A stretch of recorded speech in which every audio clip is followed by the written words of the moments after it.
ሰላም ቤተሰቦቻችን እንዴት ናችሁ?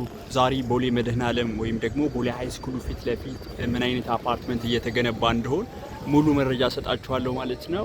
እንግዲህ ቦሌ ሃይ ስኩል ወይም ደግሞ አጠቃላይ ሁለተኛ ደረጃ ትምህርት ቤቱ ፊት ለፊት ዲማ ሆፕ ስቴት እያስገነባ ያለው እጅግ በጣም ቅንጡ አፓርትመንት አለ። ታዲያ G+24 የሆነ አፓርትመንት ነው። ጂም፣ ስፓ፣ ስዊሚንግ ፑል፣ የከርሰ ምድር ውሃ፣ 3 ቤዝመንት ፓርኪንግ እና ሌሎችም ፋሲሊቲዎችን ስቲል የተደረጉበት አፓርትመንት ነው ማለት ነው። አለምነሽ ፕላዛ ቀጥሎ ነው የሚገኘው። ከግራውንድ እስከ 6ኛ የምታያቸው የንግድ ሱቆች ናቸው የሚሆኑ። ከዛ በኋላ ደግሞ መኖሪያ ቤት አፓርትመንቶቹ ማለት ነው። የንግድ ሱቆቹን ስትፈልጉ ከካሬ ጀምራችሁ፣ መኖሪያ ቤቶቹ ደግሞ ከባለ 1 መኝታ እስከ ባለ 4 መኝታ ለመኖሪያ ወይም ደግሞ ለገስት ሃውስ ጥሩ የኢንቨስትመንት አማራጮች ናቸው የሚሆኑት ማለት ነው። አሁን ላይ ከካሬ ጀምራችሁ የንግድ ሱቆቹን ከግራውንድ እስከ 4ኛ ስትገዙ ሙሉ በምትከፍሉበት ጊዜ ከ20% እስከ 40% ቅናሽ አድርገን ነው እየሸጥናል።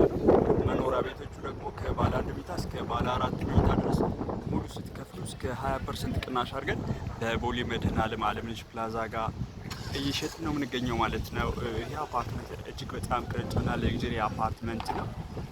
ለመኖሪያ በጣም ምቹ ነው። ለኢንቨስትመንት ደግሞ በጣም ተመራጭ ነው። ከቦሌ ሃይ ስኩል ፊት ለፊት ነው ያለው ማለት ነው አፓርትመንታችን። ምናልባት የተማራችሁበት ታውቁት ይሆናል ሳይቱ። ታዲያ ከሱ ፊት ለፊት ነው እየገነባ ነው የምንገኘው በቦሌ ኤድና ሞል አለምነሽ ፕላዛ ቀጥሎ ማለት ነው። እዚህ አካባቢ የንግድ ሱቆቹ እንደምታያቸው በጣም ዴንስ ናቸው።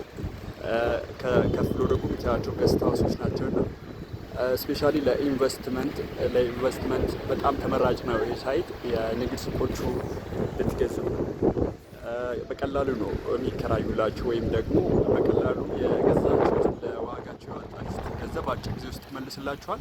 መኖሪያ ቤቶቹ ደግሞ ለገስት ሃውስ በጣም ቆንጆ ናቸው። ቶሎ ነው የሚከራዩላችሁ ወይም ደግሞ ለጊዜ ያወጣችሁትን ገንዘብ በአጭር ጊዜ ውስጥ ይመልሱላችኋል ማለት ነው። ሬንታል ቫልዩ እዚህ አካባቢ በጣም ቆንጆ ነው። አሪፍ ነው የሚከራዩላችሁ። ብትኖሩባችሁ ደግሞ መሀል ከተማ ነው። ሁሉንም አክሰስ በአንድ የምታገኙበት ኤሪያ ነው ማለት ነው። ለበለጠ መረጃ ታች ባለው ስልክ ብትደውሉ ሙሉ መረጃ እንሰጣችኋለን። መልካም ጊዜ